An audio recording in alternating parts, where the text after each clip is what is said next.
Hello, my name is Nikki Opelu and I welcome you to another edition of Master's Footprints. Today we're looking at what kills relationships. Relationship is crucial to our lives, our purpose, destiny and fulfillment.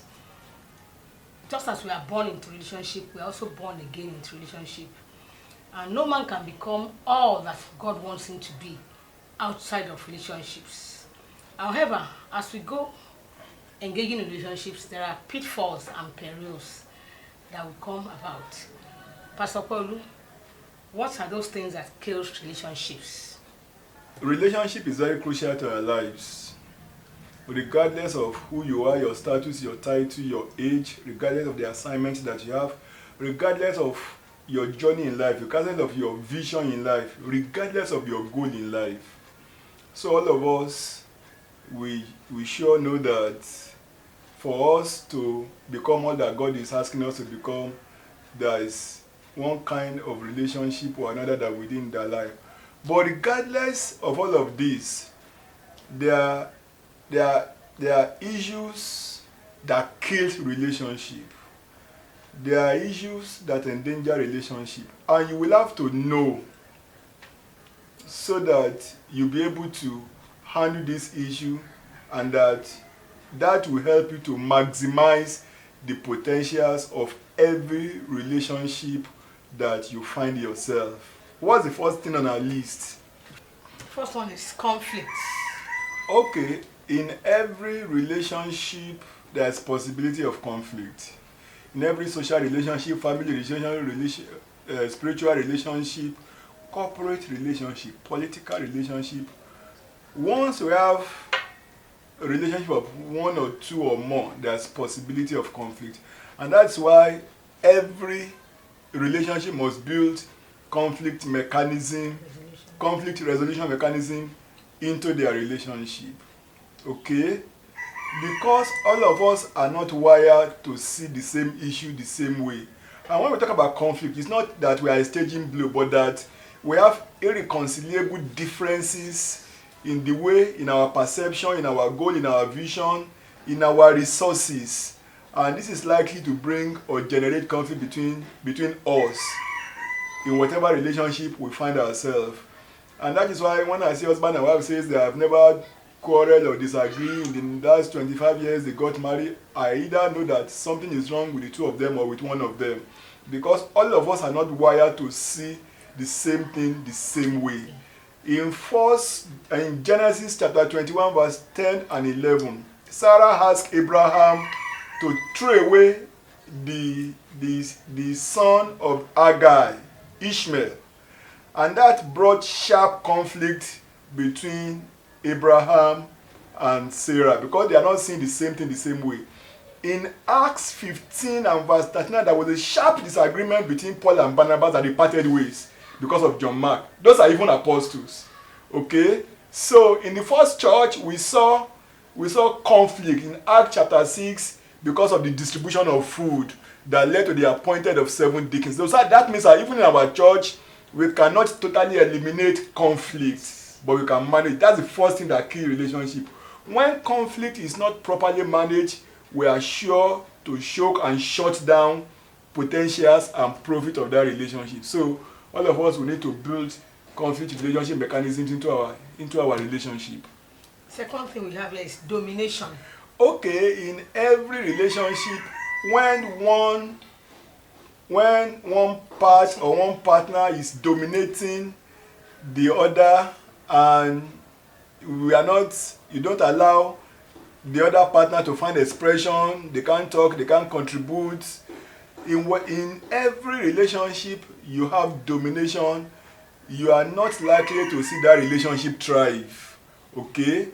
Even fathers, Ephesians chapter 6 and verse 4, scripture says, fathers should not overcorrect their children to the point that they are going to give up.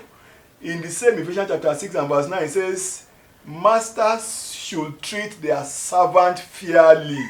Okay, so in every in marriage relationship, where the husband is dominating and oppressing the wife, or the wife that have strong personality is dominating the husband, you can discover that that relationship can never thrive.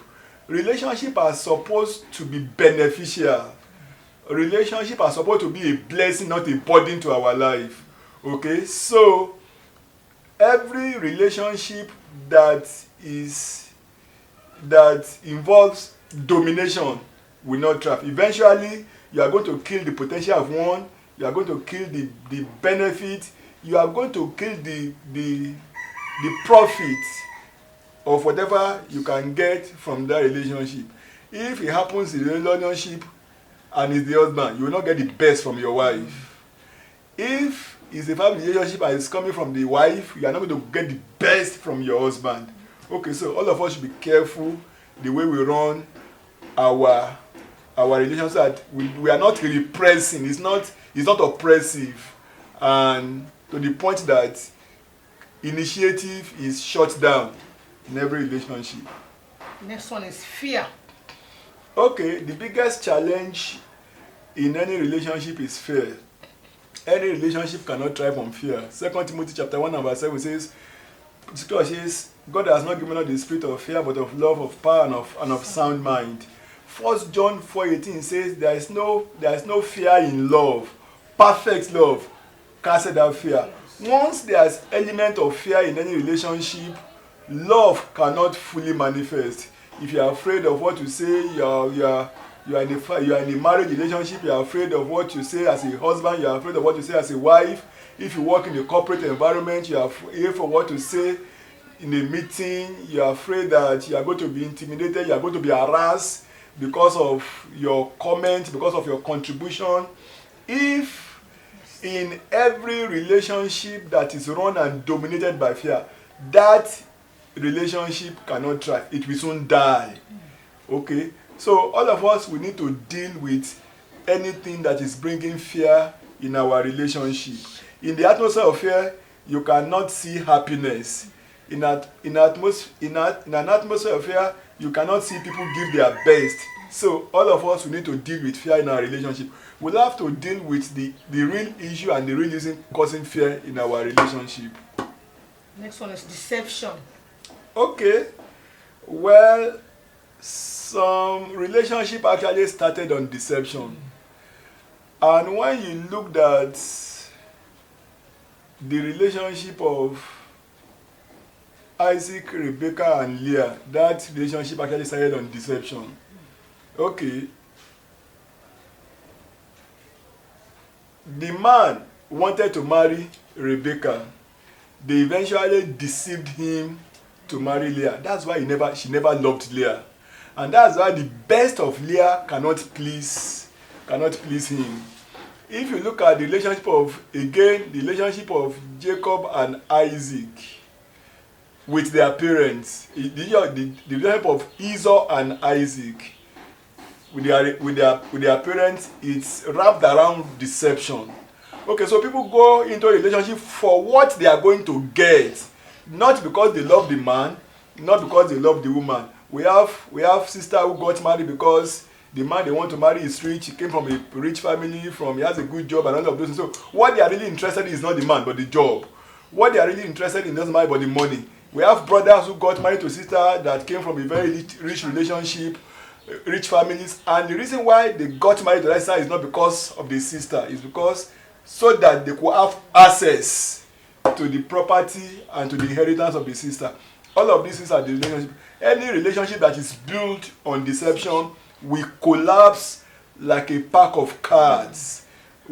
No relationship flourish on deception. No relationship thrive on deception. It's going to collapse. So if there's anything that you need to correct in your relationship today, I encourage you to have the commitment of the will to go and correct it. Exploitation. People are into relationship for passive benefits.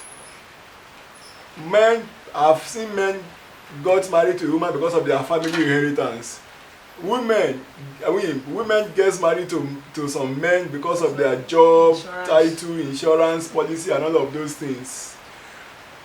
And when the passive benefit becomes challenged, when the money is not coming, the inheritance is not coming, then because that's the thing that the whole religion is based on. everything collapsed like a pack of cards. The story of Samson and Delilah, Judges chapter 16 and verse 4 and 5. Whereas Samson fell in love with Delilah, Delilah was in it because of the perceived benefit that she desired to get. I've had some men married and they married because the sister is doing well. So when we have relationship built around perceived benefits and not for genuine reason, for genuine love, it's going to be challenged and it's likely to shut down the relationship completely. The next one is satanic attack. Every relationship can be exposed to satanic and demonic attack. In Genesis chapter 3, the first man that visited Adam and Eve after their marriage was Satan. He will still do that again to marriage, to relationship. I've seen good marriage infiltrated by the attacks of the enemy. I've seen the wife manipulated, I've seen the husband manipulated. And that's why all of us must rise to the challenge of satanic and demonic attack in our home and marriage, because demonic attack can collapse any form of good, thriving relationship. The last one is life challenges. Life challenges, nobody prayed for it, but they do happen in relationship. Okay, accident happen, barrenness happen, job loss happen. Okay, Isaac got married to Rebecca and they had to wait. And that's after serving extra years for her. They had to wait for fruit of the womb. That could challenge any relationship. Okay, so especially when the two people that are involved in that marriage don't have the spiritual maturity to handle that challenge, it's likely to wear them down and collapse the relationship completely. Well, we really don't have all we need to believe God is for the best and prepare to face every challenges that we are confronted with in marriage. But definitely one of the things that kills relationship is life challenge. I've seen husbands lost their job and their home became tensed up immediately. The husband started reacting, the wife lost the respect for the husband, and all of those things. Okay, so, but we have to know that all of us must brace up to whatever life challenges that can shut down. So I want to challenge you that whatever it is that you are facing now in your relationship, whatever challenge, whatever crisis, just believe God and come together to resist the devil and he will flee. I pray for you healing. I pray for you healing from whatever challenge. I pray for you fruitfulness. I pray that joy will return back to your relationship. I pray that joy will return back to your home. I pray for you that whatever you have lost in your relationship, God will restore them back to your life. As you go to work with this relationship, brace up and to face any challenges that is facing your relationship, so that you can really maximize the potentials of your challenge, of your relationship in God. Thank you. I'm sure you have been blessed by this video.